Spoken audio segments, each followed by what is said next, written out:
Someone get that child back to the visitors gallery. This is a symposium, not a daycare. Dr. Lawrence Whitfield waves his hand like he is shooing away a fly.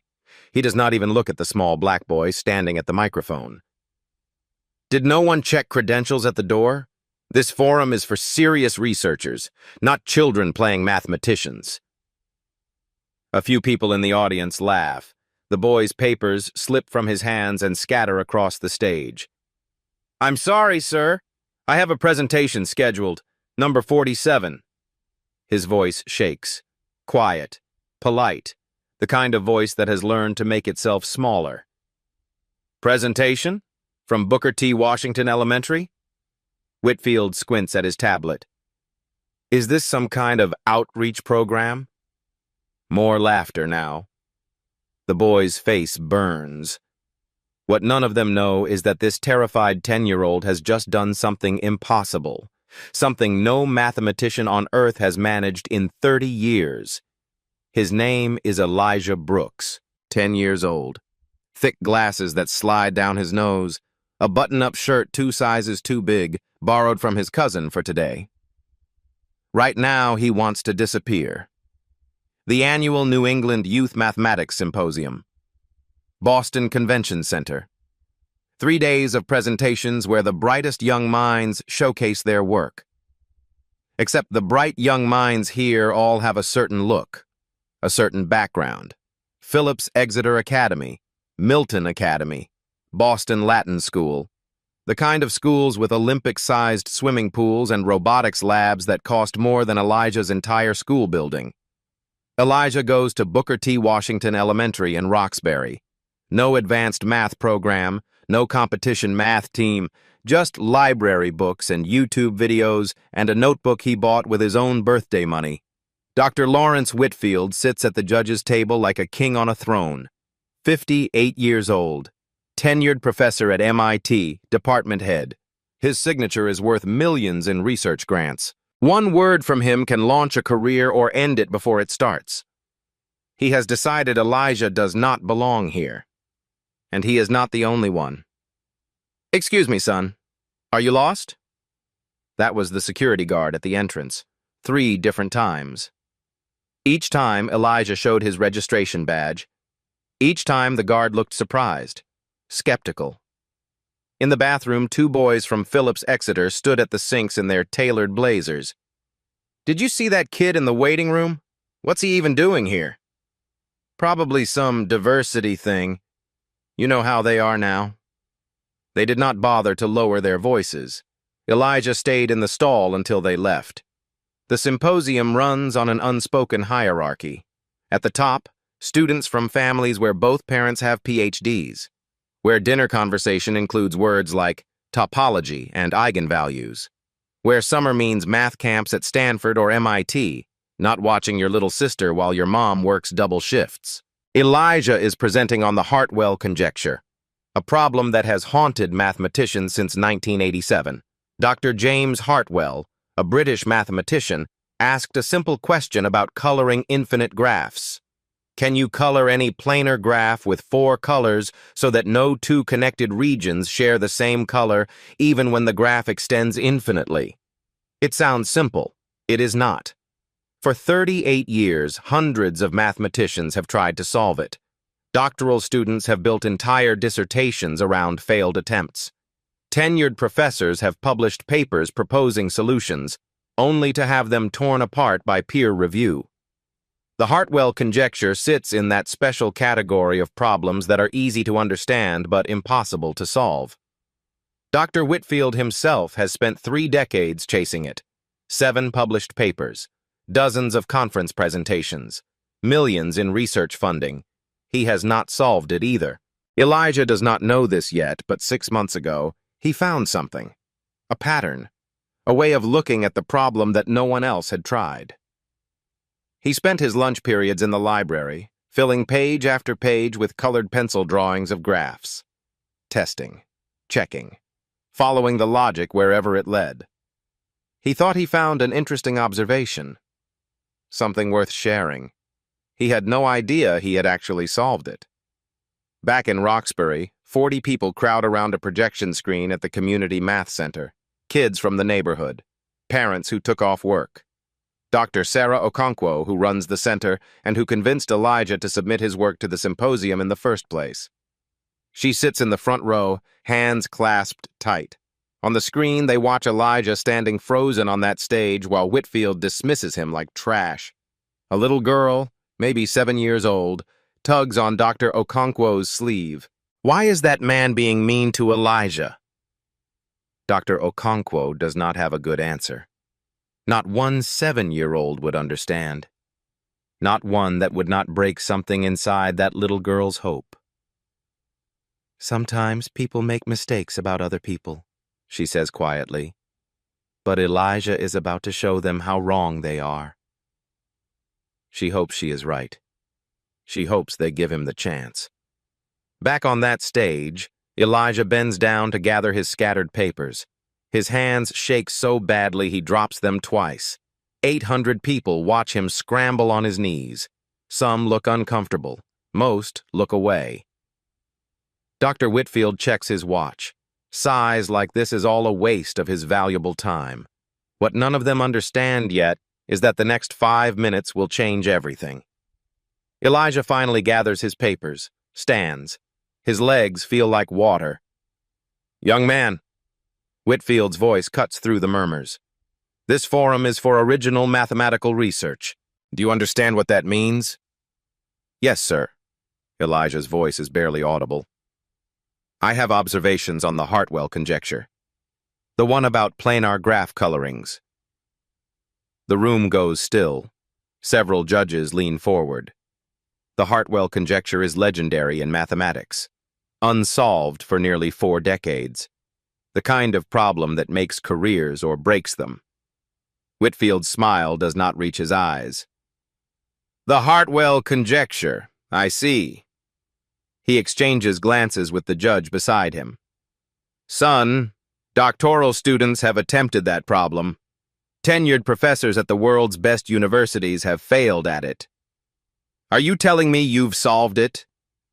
He makes air quotes around the word solved. A few people in the audience laugh. "I don't know if I solved it, sir. I just found a pattern. Something maybe nobody saw before." The temperature in the room drops 10 degrees.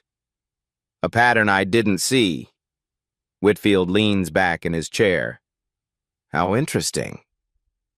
He pauses, lets the silence stretch. Lets everyone absorb the absurdity of this claim. A child from an unknown school, claiming to see something that the greatest mathematical minds missed for 40 years. "Tell you what, before we waste everyone's time, let's do a little warm-up. Simple problem." He stands, walks to the digital board behind the judge's table, writes with sharp, precise strokes. A sequence begins. 2, 6, 12, 20, 30. What's the formula for the nth term and why? It is a trap. Everyone in the room knows it. The problem is simple for any competition math student. N squared plus n. But Whitfield is not testing Elijah's math skills. He is testing whether Elijah belongs in this room at all. The audience waits. Some pull out phones. This is getting uncomfortable. A few people shift in their seats. In Roxbury, Dr. Okonkwo leans toward the screen. "Come on, baby. Show them." Elijah stares at the board. His mind races. He knows the answer. That part is easy. But something else catches his attention. "The nth term is n times n plus 1, he says quietly. "It's the product of consecutive integers." "Correct." Whitfield sounds almost disappointed. "Now, if we could move on to—" "But that's not the interesting part, sir." Whitfield stops. Turns. "Oh?" "The interesting part is that your sequence is wrong." You could hear a pin drop. "Excuse me?" Whitfield's voice has an edge now. "You wrote 2, 6, 12, 20, 30 on the board. But look at the projection screen behind you." Every head turns. The screen mirrors the digital board, but something is off. Due to a glitch in the mirroring software, one number appears twice. The sequence on screen reads 2, 6, 12, 20, 20, 30. If your sequence actually has 20 twice, then the formula breaks down, which means either there's a transcription error or you meant a different problem. Elijah adjusts his glasses. His voice is still quiet, but steadier now. In mathematics, we're supposed to verify our assumptions first. That's what you taught in your 2018 paper on axiomatic systems. I read it. Silence. Complete, absolute silence. Then, from the back of the auditorium, someone laughs. Not at Elijah. At the situation. At the fact that a 10-year-old just corrected Dr. Lawrence Whitfield using Whitfield's own methodology. In Roxbury, the community center erupts. Kids jump out of their seats screaming. Dr. Okonkwo covers her mouth with both hands, tears already forming. On stage, Whitfield stares at the screen. His face has gone pale. He just got fact-checked by a child he tried to humiliate, and everyone saw it. Whitfield recovers quickly. You do not become a department head at MIT without learning how to handle embarrassment. Well, his smile is tight. Congratulations on your reading comprehension. Now, your actual presentation. You have 5 minutes. Elijah's hands shake as he connects his flash drive to the presentation system. What appears on screen makes several audience members blink in confusion. Hand-drawn graphs, colored pencils, uneven handwriting. It looks like a child's homework assignment, because it is. Dr. Whitfield, your conjecture asks if every planar graph can be colored with 4 colors. The rule is that no 2 regions sharing an edge can have the same color. And this has to work, even when the graph extends infinitely. Elijah's voice is soft but clear. He has practiced this part 100 times in front of his bathroom mirror. Dr. Hartwell first asked this question in 1987. Since then, hundreds of mathematicians have tried to solve it. Nobody has succeeded. He clicks to the next slide, a simple animation showing finite graphs versus infinite ones. The 4-color theorem works for finite graphs. We know that for sure, but the infinite case is where everyone gets stuck. Whitfield leans forward slightly. Despite himself, he is curious. I think everyone got stuck because they were looking at it like a graph problem. But what if it's actually a tiling problem? Elijah clicks again. His slide shows a bathroom floor, tiles extending in a pattern. Simple, visual, something anyone can understand. If you think about coloring graphs, it feels impossible. But if you think about tiling a floor that goes on forever, you start to see patterns. When you tile infinitely, patterns repeat, like wallpaper. He clicks through several examples. Each one shows a different repeating pattern. Dr. Hartwell's question asks if coloring works for every possible infinite arrangement. But that's like asking what the biggest number is. There is no answer because the question itself has a problem. A judge in the back sits up straight. Dr. Patricia Ruiz from Stanford. She sees where this is going. But if you add one rule, one constraint, the problem becomes solvable.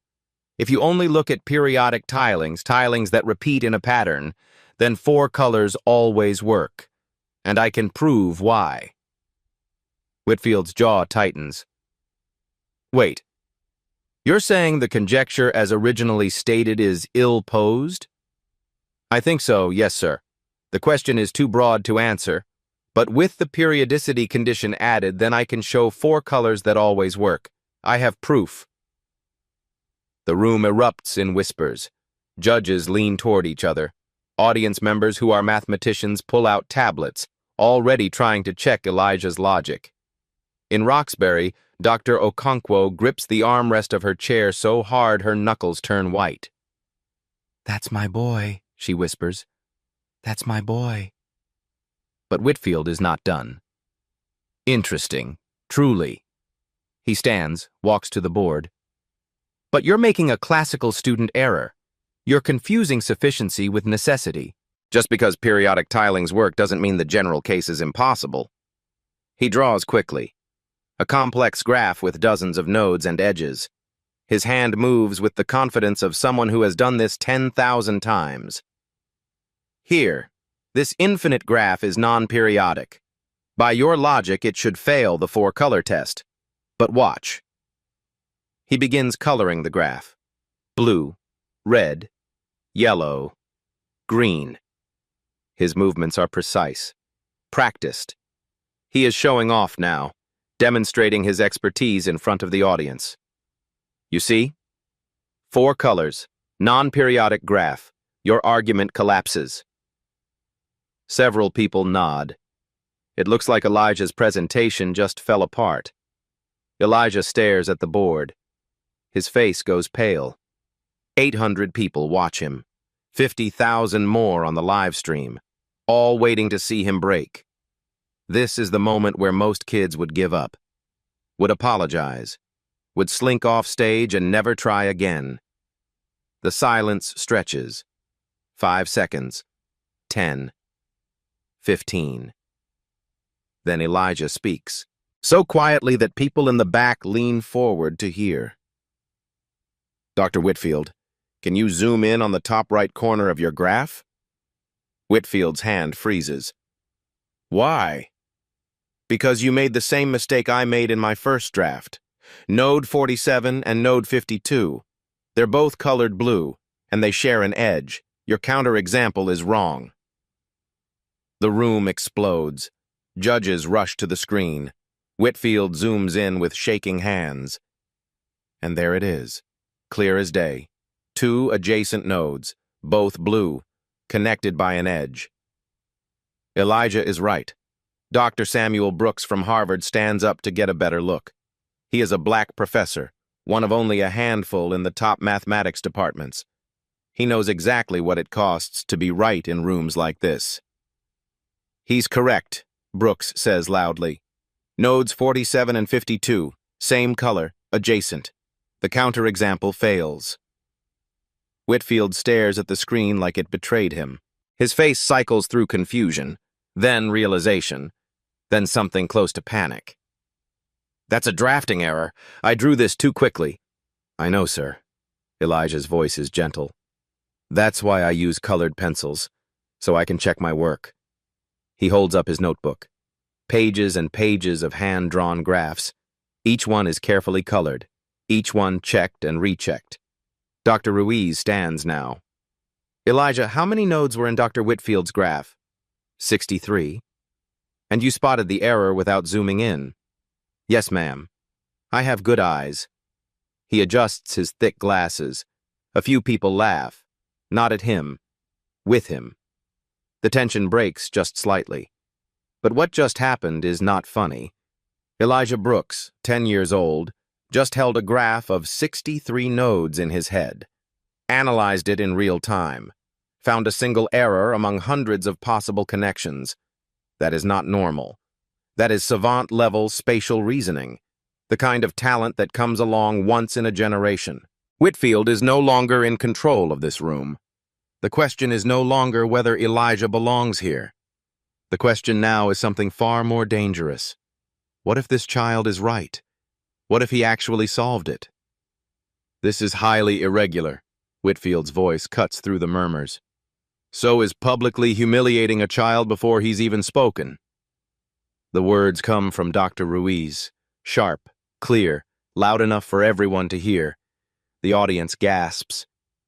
You do not talk to Lawrence Whitfield like that. Not if you want your research funded, not if you want your papers published. But Ruiz is tenured at Stanford. She does not need Whitfield's approval anymore. Elijah. The symposium director, Dr. Helen Park, stands.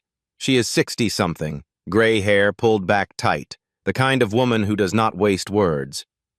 Can you submit your notebook to the judges' panel? Elijah walks forward, hands over his notebook like he is handing over a piece of his soul, because in a way, he is. 6 months of work. Every lunch period. Every weekend. All of it in those pages. We're going to take a 15-minute recess while the judges review your proof. Please wait in the green room. Elijah nods, walks off stage on legs that barely hold him up. The moment he disappears backstage, the auditorium erupts. Everyone is talking at once. Phones out. People pulling up the live stream to re-watch what just happened. In Roxbury, the community center is chaos. Kids screaming, adults crying. Someone starts a chant, Elijah, Elijah, Elijah. In the judge's chamber, 5 professors huddle around a 10-year-old's notebook. Whitfield stands apart, arms crossed, staring out the window like he can will this situation away. Line 38, page 4. Dr. Brooks from Harvard runs his finger along Elijah's handwriting. He's using a non-standard notation for chromatic polynomials. Whitfield moves closer, sees an opening. See? Amateur work. He doesn't even know the proper... I wasn't finished. Brooks does not look up. It's non-standard because it's more efficient. He just reinvented Tute's notation from first principles. This child doesn't know he's using graduate-level tools because he invented them himself. Silence in the room now. Just the sound of pages turning. Page 7. Dr. Ruiz traces a line of reasoning. The periodicity lemma here. Lawrence, this builds directly on Hartwell's original framework. He's extending 40-year-old research. That doesn't mean the proof is... Page 11. Brooks flips ahead. His voice is quiet now. Careful. Every step checks out. The logic holds. The proof is valid. No one speaks. Outside, 15 minutes tick by. Inside this room, 5 of the world's leading mathematicians stare at a child's colored pencil drawings and realize they are looking at something extraordinary. So the conjecture is solved? Dr. Park asks. The original conjecture, as Hartwell stated, is ill-posed. Elijah proved that definitively. But the modified version with the periodicity constraint? Ruiz closes the notebook gently.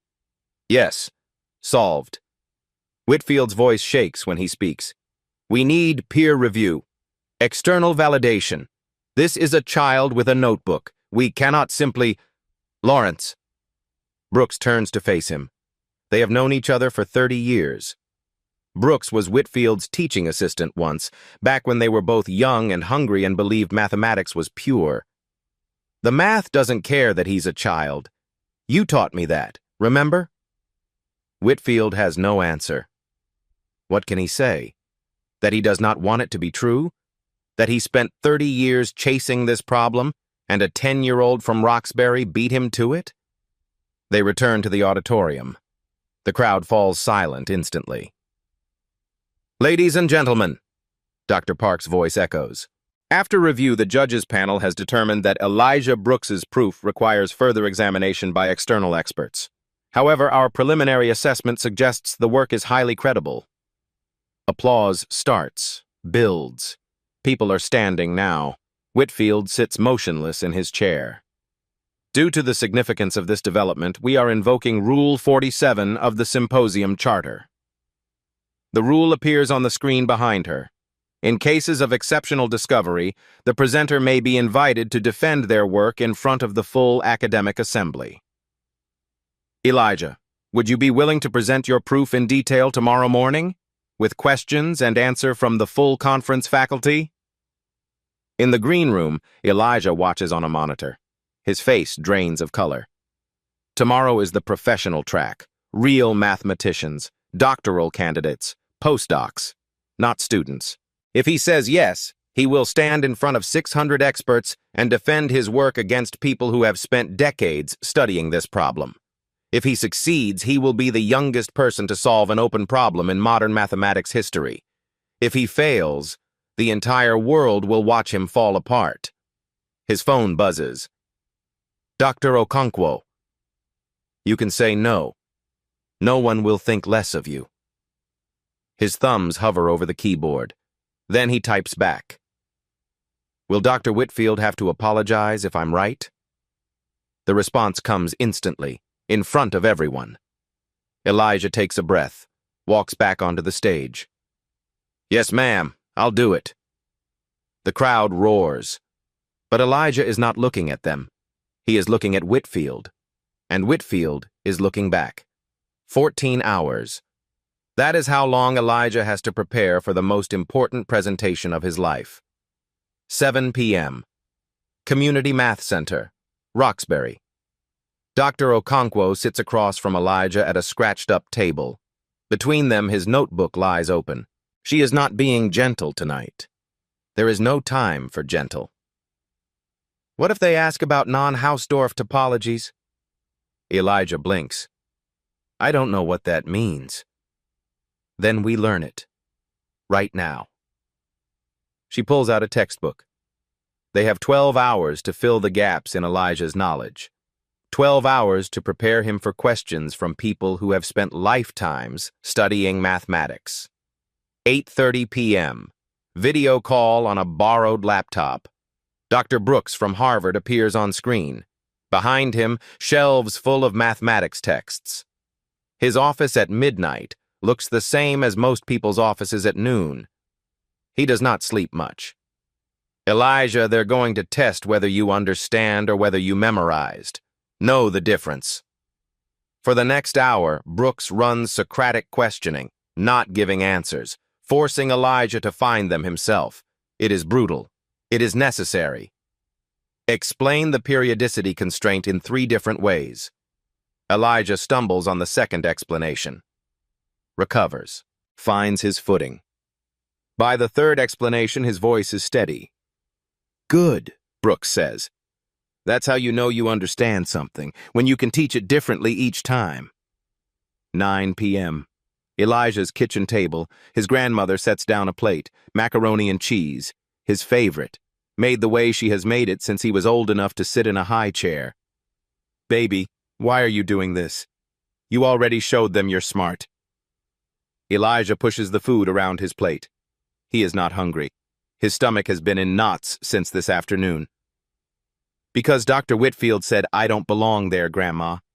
And if I don't finish this, he'll always be right. She reaches across the table, takes his hand. Her fingers are rough from years of sorting mail, lifting packages, working jobs that destroyed her back so her grandson could have a chance at something better. Then let's make sure he's wrong. She kisses his forehead, goes to make coffee. It is going to be a long night for both of them. 9:45 p.m. The phone rings. Unknown number. Elijah almost does not answer, but something makes him pick up. Is this Elijah Brooks? A woman's voice, nervous, speaking quietly like she does not want to be overheard. Yes? My name is Dr. Rachel Kim. I'm a postdoc at Whitfield's lab at MIT. I just want to say what you did today was incredible. Elijah waits. There is more coming. He can hear it in her voice. Lawrence, Dr. Whitfield, he's been making calls all evening, trying to find errors in your proof, calling in favors, contacting people in Europe and Asia. Did he find any errors? A long pause. No, that's why he's panicking. Just be ready tomorrow. He's going to try to break you. The line goes dead. Elijah stares at the phone. His hands shake. 10:30 p.m. Standing in front of the bathroom mirror, he is practicing his presentation, trying to keep his voice from cracking. Every time he reaches the third slide, his hands start to tremble. He tries again, and again, and again. Dr. Okonkwo's face appears in the video call window on his laptop balanced on the sink. You know what the difference is between you and those other kids at the symposium? They're smarter than me. No, her voice is firm. They've been told they're smart their whole lives. They've had tutors and private schools and parents who could hire experts. You had to prove it every single day. That's your advantage, Elijah. You don't doubt the math. You doubt yourself. Tomorrow, trust the math. 11 p.m. Elijah lies in bed, phone glowing in the dark. He should sleep. He knows he should sleep. Instead, he scrolls through the live stream comments, Most are supportive. People were cheering for him. People who see themselves in him. But there are others, probably cheated. No way a 10-year-old solved this. Someone must have helped him. Whitfield would never miss something a kid caught. Each comment is a small knife. By the time he puts the phone down, he is bleeding from 1,000 cuts. What if they are right? What if he made a mistake? What if he just got lucky yesterday and tomorrow they will see through him? 6 a.m. Elijah gives up on sleep. He sits at the kitchen table, checking his notes one more time. His grandmother finds him there when she wakes up. She does not say anything, just makes him breakfast, sits with him in the quiet morning light. 7 a.m. Boston Convention Center. News crews everywhere. Satellite trucks lined up outside. This is not just a mathematics symposium anymore. This is a story. Underdog kid versus the establishment. David versus Goliath. The media loves this. Security has to escort Elijah through the crowd. Cameras flash. Reporters shout questions. A white woman in a blue blazer shoves a microphone in his face. Elijah! Did anyone help you with your proof? Your parents? A teacher? The question lands like a slap. The implication is clear. She is asking if it is really his work. Dr. Okonkwo steps between them. His work is his own. Excuse us. She guides Elijah inside, her hand firm on his shoulder. 8 a.m. Backstage. Green room. Other presenters are here. PhD candidates. Postdocs. People in their 20s and 30s with degrees from Cambridge and Oxford and the Sorbonne. They look at Elijah the way you might look at a lost puppy. Polite, condescending. A white man, maybe 28, smiles at him. Hey, you're the kid from yesterday. That was really cute. My little sister loves math, too. Cute.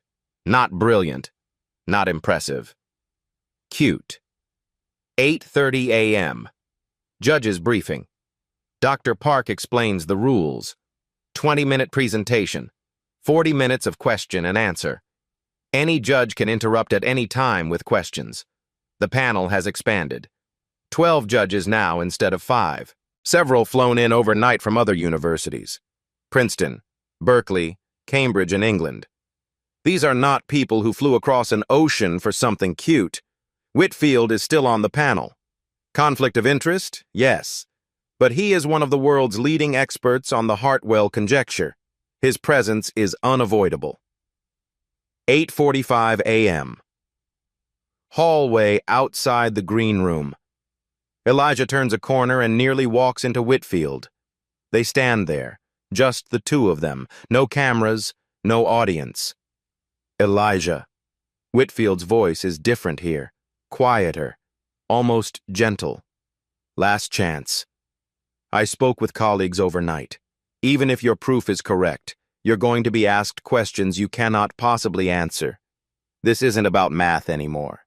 It's about optics. He leans closer. You'll be humiliated today. Not embarrassed like yesterday. Destroyed. For a 10-year-old, that means you'll be the kid who tried instead of the kid who succeeded. Think about what that will feel like. Elijah's throat is tight. Worse than yesterday? Yesterday was nothing. Today, 600 experts will pick apart every word you say, every assumption you made, every logical leap. They will find the weakest point in your argument, and they will hammer it until it breaks, or until you break, whichever comes first. He straightens his tie. I'm giving you an out, son. Take it. Elijah watches him walk away. His phone buzzes. Dr. Okonkwo. I'm scared. The response comes instantly. Good. Fear means it matters. Now go show them why. 8:55 a.m. Behind the stage curtain. Elijah can hear them taking their seats. 800 people. The scrape of chairs, the murmur of voices. Somewhere in that crowd are people who want him to succeed, but also people who want him to fail, who need him to fail. Because if he is right, it means they have to rethink everything they thought they knew about who gets to be brilliant. 9 a.m. The doors close. Dr. Park's voice echoes through the sound system. Ladies and gentlemen, our first presenter this morning is Elijah Brooks. This is it. No more preparation. No more second chances. Elijah steps onto the stage. The lights are brighter than yesterday, hotter. Elijah can barely see past the first few rows. Elijah, the floor is yours. He steps to the podium, takes a breath, begins. The first 5 minutes go smoothly. He explains the Hartwell conjecture's history, how it stumped mathematicians for nearly 40 years, how he approached it differently by thinking about tiling patterns instead of graphs. The judges take notes. No interruptions yet. At the 6-minute mark, Whitfield raises his hand. Point of clarification. You state the original conjecture is ill-posed. Can you define that term? Elijah has prepared for this. It means the question doesn't have enough constraints to guarantee a unique answer. I know what it means. Whitfield's voice is patient, like a teacher correcting a slow student. What I'm asking is, do you know what it means formally? In the context of Hadamard's criteria for well-posed problems? Elijah's mind goes blank. I don't know what Hadamard's criteria are. Murmurs ripple through the audience. You see, everyone, this is the issue with prodigies. Pattern recognition is extraordinary, but without foundational knowledge, we cannot distinguish between insight and accident. Dr. Ruiz leans forward. Lawrence, he's 10. Hadamard is graduate level. Mathematics has no age limit. Either the proof stands on its own or it doesn't. I'm simply ensuring rigor. Whitfield pulls out a document, places it on the desk with a soft thud that feels loud in the silent room. I'd also like to submit that overnight, I contacted Dr. Yuki Tanaka at Kyoto University, a specialist in infinite graph theory. I asked him to review Elijah's proof. The screen behind Elijah flickers to life. An email. Whitfield San, regarding the Brooks proof, line 127 assumes bipartite structure holds under infinite extension. This is unproven for non-periodic base cases. Without this, the periodicity lemma fails. The proof is incomplete. Tanaka. The room goes silent. Dr. Brooks speaks carefully. Lawrence, you sent Elijah's proof to an external reviewer without permission? I sent a potential solution to an unsolved problem to a colleague.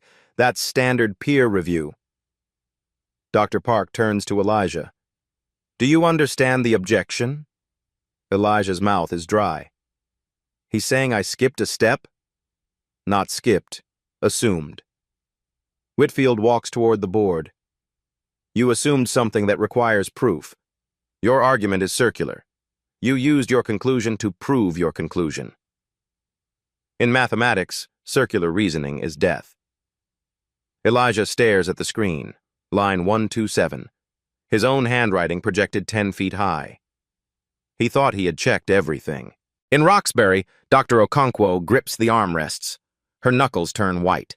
On stage, Elijah's hands start to shake. Elijah's voice comes out steadier than he feels.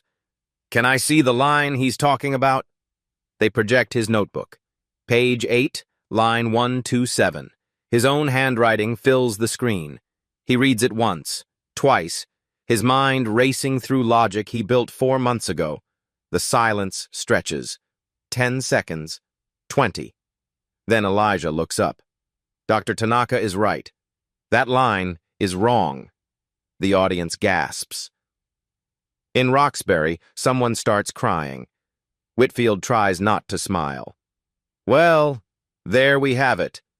But he's only right because he's reading it wrong. The room freezes. Line 127 says bipartite structure holds under infinite extension. Dr. Tanaka thinks I'm claiming it holds for all infinite extensions. That would be circular. Elijah walks to the board, picks up the stylus with shaking hands. But line 119 already defines I'm only talking about periodic extensions. The bipartite property doesn't need separate proof. It's inherited from the periodicity constraint. Dr. Brooks checks the notebook. He's right. Line 119 limits the domain. Tanaka's objection doesn't apply. Whitfield doesn't back down. That's semantic at best. The notation is ambiguous. The notation is clear if you read the proof in order, Dr. Ruiz says. But the damage is done. The audience murmurs. Live stream comments flood with doubt. Whitfield presses forward. Elijah, let me ask directly. Did you write this proof yourself or did someone help you? The accusation hangs in the air. I wrote every word myself. In 6 months. Yes, sir. During lunch period. Yes, sir. Whitfield turns to the panel. I find it extraordinarily difficult to believe that a 10-year-old child with no formal training independently developed a proof that eluded professional mathematicians for nearly 40 years. He doesn't say you cheated, but everyone hears it anyway. Dr. Whitfield, are you formally challenging the authenticity of this work? Dr. Park asks carefully. I'm suggesting we need verification. Give Elijah a related problem right now to demonstrate his process. The trap closes. Refuse and look guilty. Accept and fail. Discredit the proof. In Roxbury, Dr. Okonkwo whispers to the screen. Don't do it, baby. On stage, Elijah's voice is barely audible. Okay. Whitfield walks to the board, draws a Mobius strip. If we represent this topologically as a graph, how many colors do we need so no adjacent regions share a color? It's a trick question. Mobius strips break normal coloring rules. Elijah stares. 15 seconds pass. Can I ask a clarifying question? Of course. Are you asking about a Mobius strip as a physical object or as a graph embedded in three-dimensional space? Whitfield blinks. As a physical object. Then the answer is 3 colors. But that's not graph theory. That's topology. You're testing if I know the difference. Elijah draws a simple diagram with shaking hands. If you want a graph theory problem on a Mobius strip, you need to define an embedding. Different embeddings give different chromatic numbers. Your question is ambiguous. Silence. Dr. Brooks laughs quietly. He just did it again. Whitfield's face reddens. That's a technicality. No, Lawrence, that's rigor, which is what you claim to be testing. Dr. Ruiz's voice is sharp. But then something breaks inside Elijah. His voice cracks. Tears start. Why are you doing this? I just wanted to show my work. I didn't mean to. He stops, wipes his eyes. The whole room sees it now. Not a prodigy, just a 10-year-old kid, exhausted, overwhelmed, breaking. In Roxbury, Dr. Okonkwo stands. Her voice shakes with anger. Turn it off. Turn the stream off. But Miss Okonkwo, I said turn it off. I'm not letting these children watch them break him. The 40 kids in that room have seen this before, to their parents, their siblings, themselves. Brilliance crushed under the weight of people who decide you don't belong. Back in the auditorium, Elijah looks at Whitfield. His voice is small. Can I finish my presentation? Please? I don't think. Dr. Brooks stands. His voice fills the room. Lawrence, let the boy finish. It's not a request. Elijah wipes his face with his sleeve, takes a breath that shakes on the way in. Okay, let me finish. For the next 10 minutes, the room is completely silent. Elijah walks through his proof, step by step, not defending now, teaching. His voice grows steadier with each slide. This is his ground. This is where he knows he's right. He draws diagrams on the board, explains how periodic tilings create patterns that repeat infinitely, shows how the 4-color constraint holds when you limit the problem correctly. Every judge leans forward. Even Whitfield cannot look away. At minute 14, Dr. Brooks raises his hand. Not hostile, genuinely curious. Elijah, Your periodicity constraint. Did you derive it from Hartwell's original paper, or did you develop it independently? I didn't read his paper until after I had the idea, sir. But then I saw he'd been thinking about similar cases, so I used his framework. Is that okay? Brooks smiles. A real smile. That's not okay, son. That's brilliant. You independently reinvented and then extended 40 years of research. Elijah nods, keeps going. At minute 18, he reaches his conclusion. So the original Hartwell conjecture, as stated, is unanswerable. The question is too broad, but with the periodicity constraint added, the answer is yes. 4 colors always work, and the proof is constructive, meaning I can show you how to do the coloring for any periodic graph. He pauses, looks directly at Whitfield. Would anyone like me to demonstrate a specific example? The challenge is clear, quiet, but unmistakable. Whitfield opens his mouth, closes it. Dr. Ruiz speaks instead. Yes. Can you demonstrate one of the classic unsolved cases? She pulls up an image. A complex periodic graph that has stumped researchers for decades. Dozens of nodes, hundreds of possible connections. It has appeared in textbooks as an example of why the Hartwell conjecture might be unsolvable. This one, she says. Elijah walks to the board, picks up the stylus. His hand steadies. For the next 3 minutes, he colors the graph in real time. Blue here, red there, yellow, green. He explains each choice as he makes it. The logic is clear, simple enough that anyone can follow, complex enough that it's obviously not guesswork. The audience watches in complete silence. On the live stream, 50,000 people hold their breath. He steps back. 4 colors, no adjacent regions share a color. The pattern repeats infinitely. The graph is colored, correctly, completely. Dr. Ruiz checks it, traces the edges with her finger, looks for errors, finds none. Does anyone see a mistake? She asks the panel. Silence.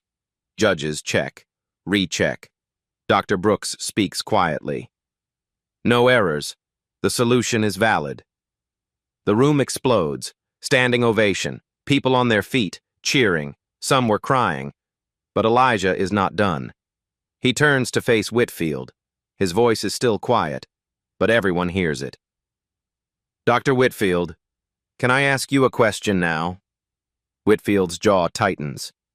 What? Yesterday you said mathematics is a meritocracy, that the numbers don't care about my background, just my preparation.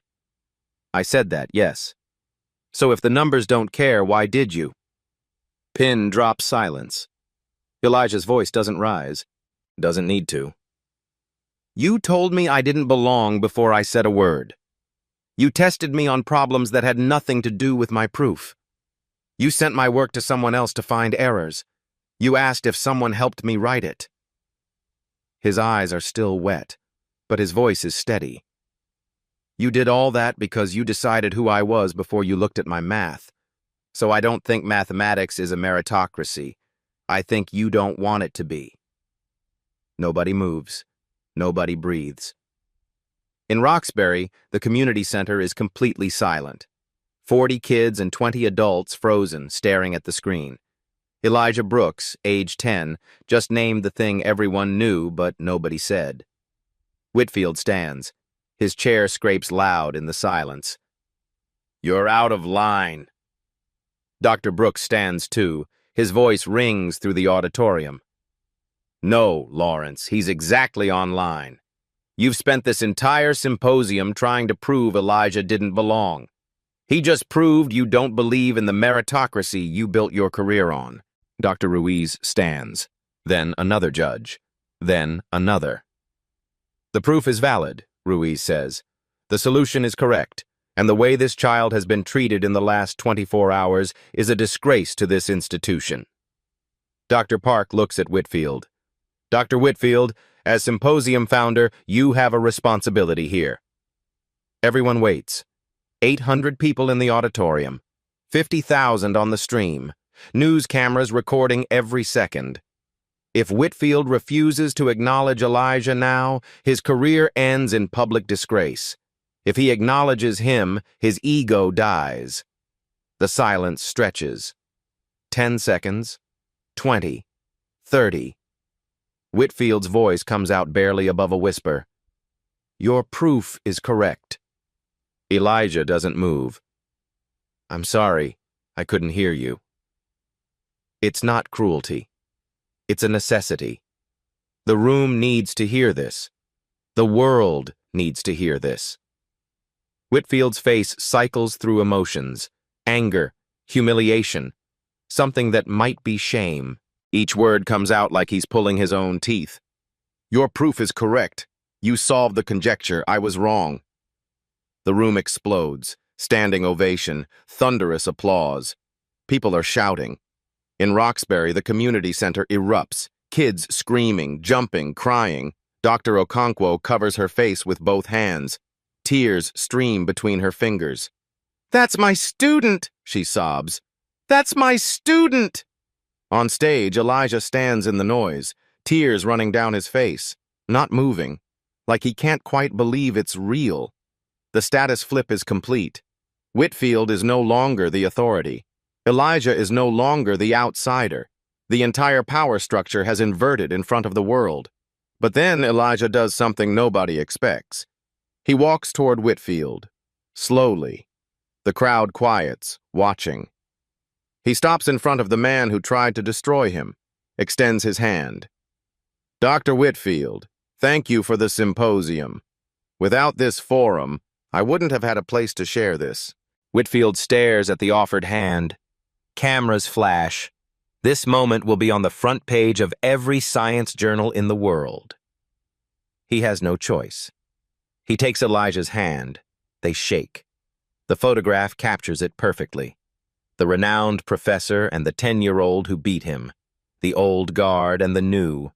The moment everything changed. Later, people will ask Elijah why he thanked the man who humiliated him. His answer will be simple. Because the math was bigger than both of us. And I wanted him to remember that. In that handshake, in that moment of grace, Elijah Brooks becomes more than just a mathematician who solved an impossible problem. He becomes the person who proved that brilliance doesn't ask permission. It just is. 30 minutes later, backstage. Elijah is surrounded by reporters, professors, people wanting photos.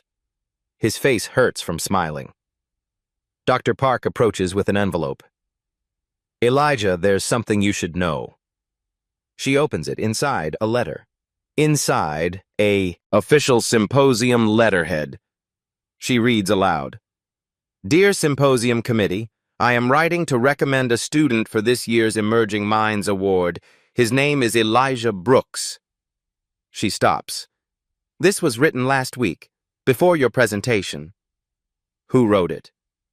Dr. Park turns the letter around, shows the signature. Dr. Lawrence Whitfield. Everyone around them goes silent. Dr. Brooks reads the date. 3 days before the symposium, after he reviewed your initial submission. The twist lands like a punch. Whitfield knew. He knew the proof was correct before any of this started. Before the humiliation. Before the dismissive handwave. Before everything. Dr. Okonkwo arrives from Roxbury. Reads the letter. So he tried to destroy you to save his reputation. Where is he? Elijah asks.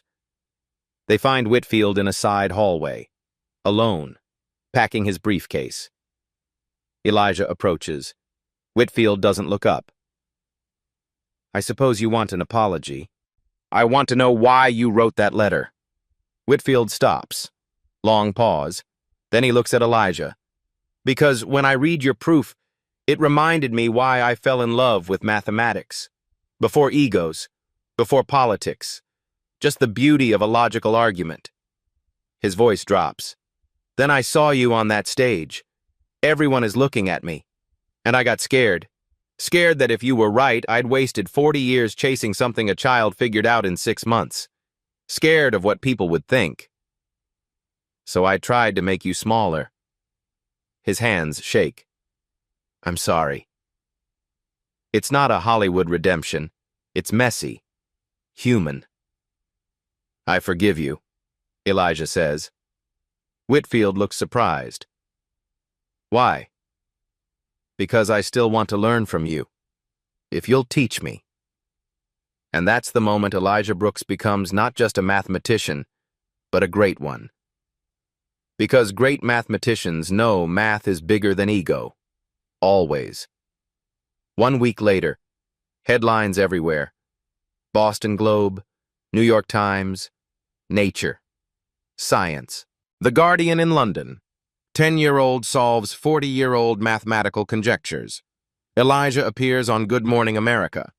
MIT offers him library access. 3 universities offer future full scholarships. The Roxbury Community Math Center receives $2 million in donations. Dr. Whitfield quietly makes a substantial personal contribution. But the moment that matters most happens back at Booker T. Washington Elementary. Elijah stands in front of his 4th grade classroom. Mostly kids of color. Mostly from families like his. Kids who have been told in 1,000 small ways that brilliance is not for them. Miss Johnson asked me to talk about what happened. I don't really know what to say, except I'm the same person I was 2 weeks ago. I just had a question and I kept asking it until I found an answer. A boy raises his hand. But you're a genius. No, I just like math, and I had a teacher who believed I could do it. He looks at the back of the room. Dr. Okonkwo stands there smiling. The only difference between me and you is I got to try. So my question is, what do you want to try? The classroom erupts, hands shooting up, voices calling out dreams they had been too scared to say out loud. 3 months later, 2 more students from Booker T. Washington qualify for the National Math Olympiad. 5 students from the Roxbury Community Math Center win state competitions. Applications to STEM programs from underrepresented students in Boston increase by 340%. Not because of Elijah, because of what Elijah showed was possible. Elijah Brooks did not just solve a mathematical conjecture. He solved a question we should have been asking all along. How much brilliance are we missing because we decide who belongs before they get a chance to prove it? Sometimes the most important proof is not on paper. It is proving that the only limits that matter are the ones we refuse to accept. Have you ever been counted out before you got counted? Tell us your story in the comments below. Share this story with someone who needs to hear it today. And subscribe to Black Tales Stories for more stories of people who proved the world wrong. For Elijah Brooks, for Dr. Okonkwo, for every kid who was told they don't belong. This is for you.